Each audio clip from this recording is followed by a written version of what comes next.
What's up, fellow campers, and welcome to Base Camp, my Fallout 76 building series. Today, I'll be giving you a tour of my first real build. Now, I've built some practical One Foundation mobile crafting platforms and that, but this is my first creative build, you could say. Finally have enough plans unlocked and the right perks so I can start showing off what's possible in Fallout 76. So, it's a ski chalet that I mentioned in the last video that I named Mont Riche after this sign behind me here. I think that's the name of the slope that it's on, just north of the top of the world. I'll show you where it is on the map real quick.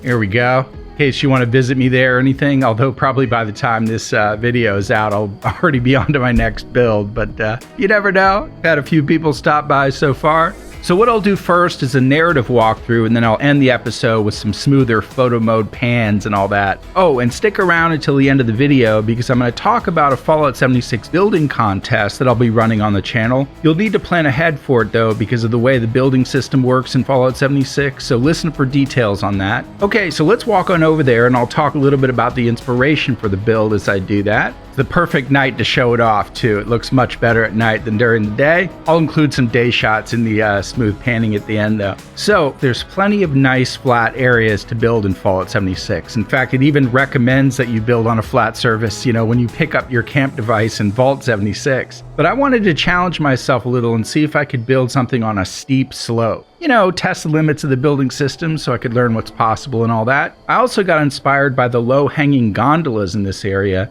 and wanted to try to organically work those into the build. Now, one of my inspirations for building in Fallout has always been a famous architect named Frank Lloyd Wright, who's designed some amazing structures that blend very organically into the landscape. He also does a lot of cantilevered builds, which is where structures hang over empty spaces and seemingly defy gravity.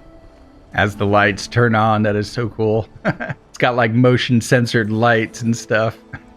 It's pretty funny. Now, I know the way the comment system works, and some smarty pants is going to say that chalets are traditionally made of wood and, you know, they have steep slanting roofs. But the modern usage of the word actually can mean any luxurious mountain resort or vacation home. So we'll just go with it. And as we just go with it, here we have it. Now, it's smaller than I wanted because of the limitations of the build budget in the game, but you know, what can you do? So let's take a tour. This is great. I don't know how long the clear skies will last, but we'll just go with it. Hopefully it doesn't start raining. Now, I decided to build with brick because it's one of the nicest building materials, I think, personally, because it looks so rustic and homey and stuff, and it blends in very well with the foundation pieces.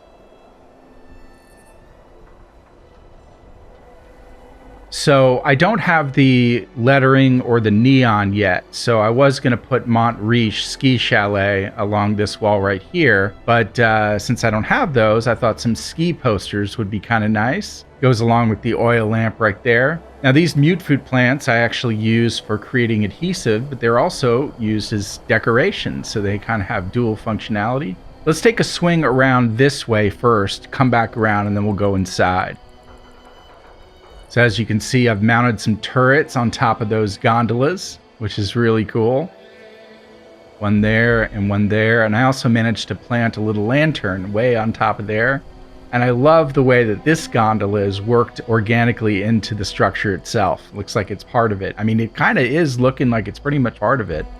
And I was able to hang a little light off of that too, which is just so cool. All right, so let's keep moving. I'm going to turn off my Pip-Boy light real quick and see if it's too dark. Is that too dark? No, that's not bad. That's not bad. We'll keep going. Okay, so right here, I have a tiny little garden. And we've got some razor grain, tomato plants, and some corn. So I can make some adhesive and then just the razor grain for some razor grain soup. And just got a tiny little fence around it.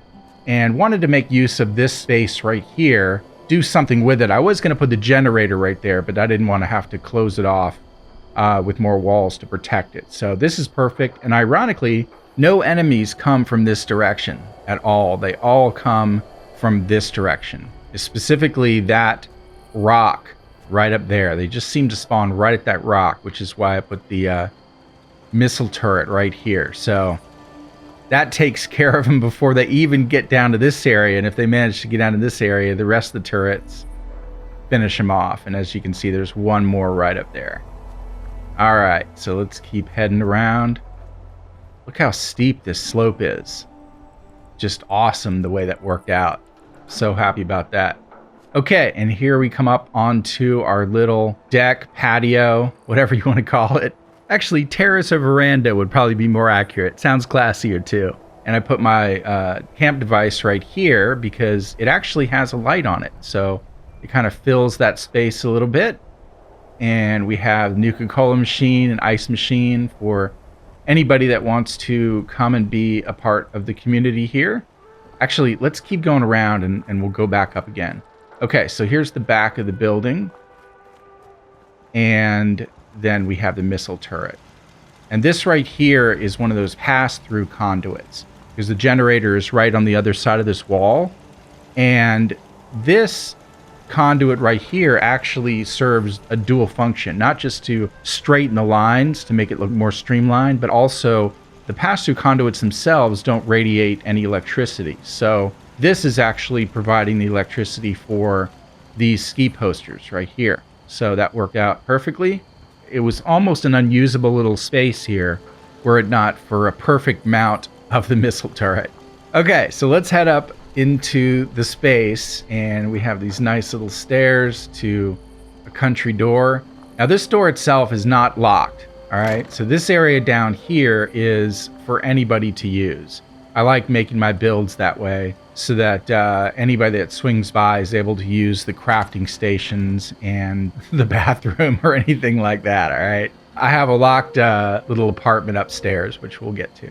I guess you can call this the machine shop down here, you know, but I like to make my builds practical too, not just aesthetic. So I definitely make use of all these workbenches, as well as anybody else is welcome to. Any good builder in Fallout 76 lets others use their tools. Okay, so let's just take a tour of this area. First of all, this locker right here serves as your stash. Most of you probably already know that, but this way I didn't have to put that kind of big, ugly blue box there. Most people will figure it out, and managed to get a little mushroom light up there, which is awesome. Got the chemistry station here, weapons workbench, the tinkerer's workbench, which is lit up really nicely, especially with this cycling light. I'll get to that in a second. And we have an armorer's workbench, which is also lit up by a new poster in Fallout 76, Lone Wanderer. It's totally awesome. Okay, have my water purifier here. You grab the water out of that, because I've noticed that these water purifiers only hold 2 water. So if you wanted to produce more, you have to grab the 2 waters out of there. Otherwise, it won't generate anymore. I could be wrong about that, but I think that's the way it works. And this worked out perfectly because there's no water in this area. But there is dirt, and just enough dirt extended out from this sort of unusable area back here to make that the perfect thing to put. Now it needs to be connected to electricity, so we have one connector there and one connector back there, but I just put this little corn plant here to sort of hide it slightly. Now way back there you can see the generators. I've got a medium one and 2 small ones, which is just enough, and then I covered it up with these porta potties or whatever. So it wouldn't let me put these signs on them directly. I don't know why. It just kept popping up. So I put them on the wall, next best thing. And it's kind of cool because the generators themselves have lights on them. And it sort of lights up the inside of the porta potties with like a nice warm light. It's also being lit from above, which we'll get to in a second. And I don't know where exactly they're going to wash their hands, but you know, cleanliness is next to godliness. Oh, I know. They can wash their hands in the sink right here. There you go. Perfect. Okay, let's head upstairs. You guys can tell I'm tickled by this place. All right, so they just head right upstairs to this lounge area, and we've got, you know, an acoustic guitar, a steel guitar, and this really cool little fireplace that I managed to build right onto the gondola. Same color, matches perfectly. Supported it with just a metal chest, which is also a stash box that they could use if they're up here as well. But yeah, look how perfectly that worked into the environment. It's just so cool. And got the outdoor grill, some more lights, got a pool table for people to play pool. This is where they can put the balls in the rack and the sticks, although we can't place decorations yet, which is really unfortunate. Fallout 76, hopefully that'll be coming up in a update or something, or maybe the DLC.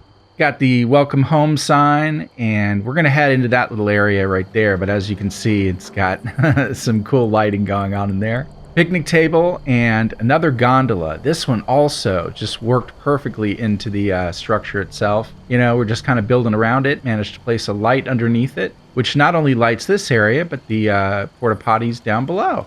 I wanted to put like a cafe table on the other side of the gondola, but I completely ran out of budget and all that, so. And I mentioned the Nuka-Cola machine and the ice machine for having picnics and all that stuff.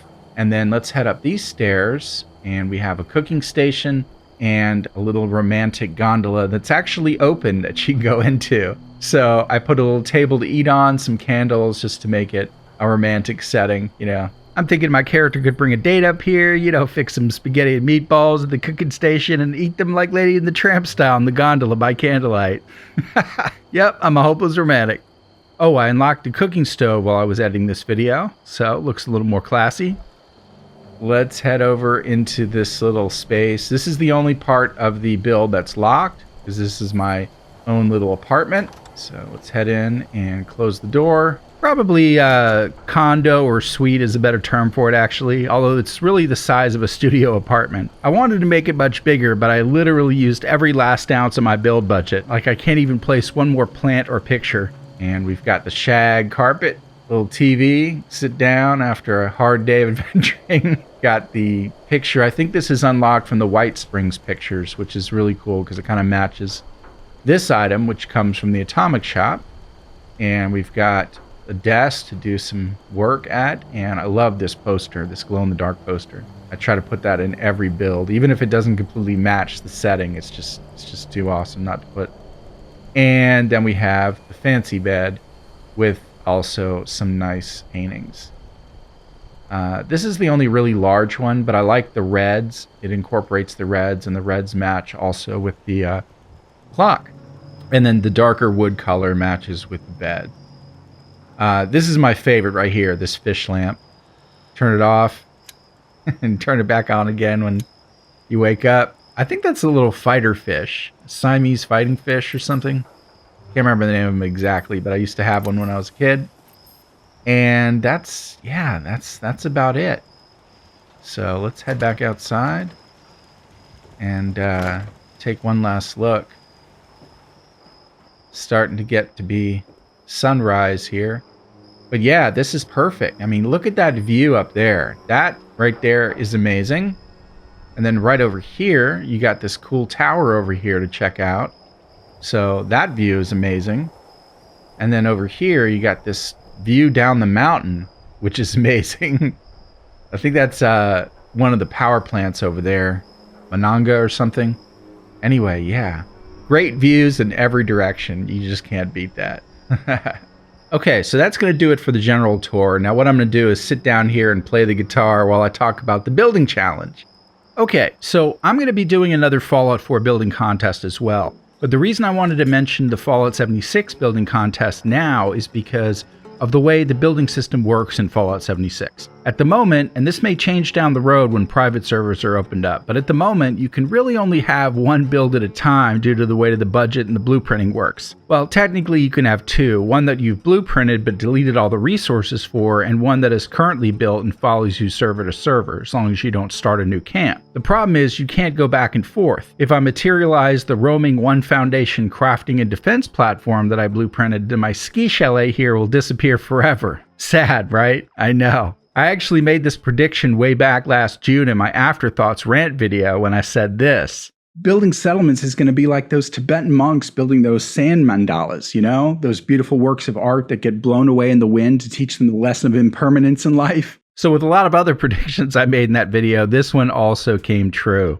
Your builds in Fallout 76 are very much like those Buddha sand mandalas. You can keep the one you have if you want and tweak it from time to time, but you can't increase the space on which you built it, and you can't leave it to go work on another one. That goes against the principle of those sand mandalas and why they're made of sand in the first place. You know, they're meant to teach you impermanence in life and the transitory nature of the world and all that. A more Western example are like sandcastles. You know, I've been down to Venice Beach and seen some of those amazing sandcastle artists. They basically wake up each day and create a brand new sandcastle from scratch. The only thing they have to remember their great works are by the videos they take of it, you know, before the tide rolls in. Fallout 76 being like that in a sense, the only thing you'll have to show for your builds are the videos that you make for them. And it's a little lonely building them all for yourself and not getting to really show them off. So that's the purpose of the 2019 Schooled Zone Fallout 76 camp contest. You'll get a chance to show them off on the channel, not only immortalizing them in history, but possibly winning some great prizes while you're at it. So here's how it's going to work and why I wanted to launch it early. You'll need to record footage of multiple builds. This one is going to be a multiple build compilation video. You can have as few as 2 and as many as 5. The video compilation you put together for the contest can be a maximum of 20 minutes long. See, I'm learning my lessons from the contest I ran last year too. There were too many hour-long videos, and people complained when I didn't watch their whole video, not realizing I had hundreds of entries. You know, that's hundreds of hours. You can only imagine how much time it took to review all those videos. So this time, you only have 20 minutes. That means you can spend 10 minutes each on showing off 2 builds, or like 4 minutes showing off 5 builds. Like the last contest, you don't have to have audio, but your video will fare better in the voting process if you do have audio, because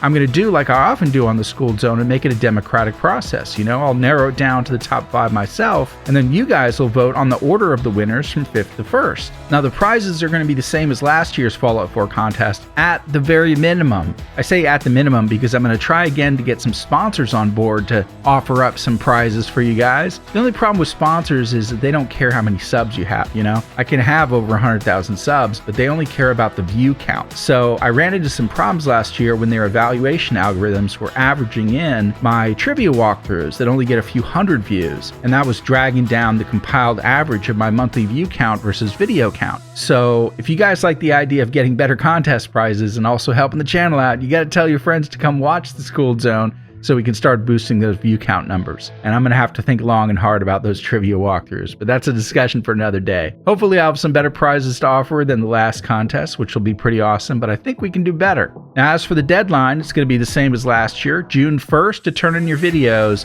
voting by mid-June, and the winner announcements on July 1st. Now, July 1st may seem like a long way off at this point, but not if you want to try to squeeze in 3 or more builds into your compilation. People also didn't realize how much work it is to capture and edit video in the last contest and scrambled at the last minute. Some didn't even turn it in because they had spent so much time on the build and then didn't allow themselves any time to actually put the video together, add their voiceover and all that stuff. So you want to factor time in for that, and I think at this point we'll have plenty of time so you guys can do that. Plus, people are still unlocking plans in Fallout 76 and all that. Your first couple of builds may not be as good as your last couple of builds. That's why it's going to be a sort of a compilation. And it's perfectly okay to show how you've progressed from, you know, your first build to your last build, for example. That may even be kind of a cool factor to see how far you've come. Now, there aren't going to be any other major rules just because Fallout 76 itself has enough of its own restrictions in place that I don't need to add too many more. For example, you can't mod your game anyway, and players who have accumulated a lot of atoms from gameplay will level out the playing field with players who don't mind spending money in the atom shop. So we're basically all playing in the same toolbox this time. Now, if people want to suggest some rules in the comments, or preferably over on the subreddit, I will definitely take a look at those and make an update video. But for now, I'm excited to get this going in advance so you guys can have that in the back of your mind as you're building. You know, maybe with a little practice you can do better than what you've already done, or you're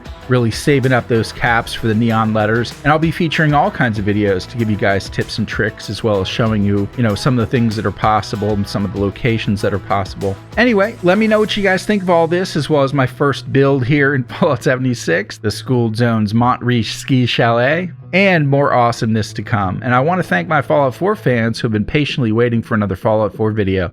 I can tell you this much, I'm working on a collab with a fellow builder that's going to blow the socks off the community. It's really ambitious, so it may take us a little longer, but that's all I can tell you for now. It's almost finished, but it's got me so excited. Anyway, make sure you throw a like on the video and subscribe if you haven't already. Thanks again for watching, and happy camping.